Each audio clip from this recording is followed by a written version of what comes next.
தமிழ் சினிமாவை சேர்ந்த 65 இயக்குனர்கள் மற்றும் உதவி இயக்குனர்கள் 64 பேர் உடல் தானம் அளிக்க விரும்பி அதற்கான உறுதி பத்திரங்களை முதல்வர் ஜெயலலிதாவிடம் வழங்கினர்.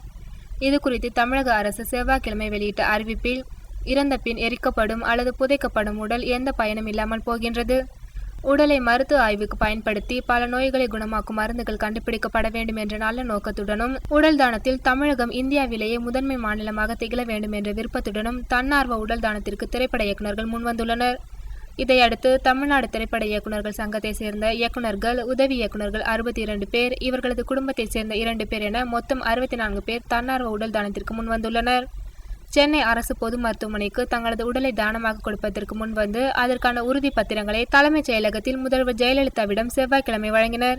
சங்க தலைவர் விக்ரமன், துணைத் தலைவர்கள் KS ரவிக்குமார், P வாசு, பொதுச் செயலாளர் RK செல்வமணி உள்ளிட்டோர் உடனிருந்தனர். 40 வயசு 50 வயசுக்கான உண்மையிலே அந்த மாதிரி ஒரு சுச்சுவேஷன் தான் என்ன நடக்கும், எப்படியெல்லாம் எந்த மாதிரியான ப்ராக்டிக்கல் டிஃபிகல்ட்டிஸ் ஃபேஸ் பண்ணுவோம் அப்படிங்கிறத ரொம்ப யதார்த்தமாக ரொம்ப அழகாக இதில் சொல்லியிருக்காங்க அப்படின்னு தான் சொல்ல முடியும்.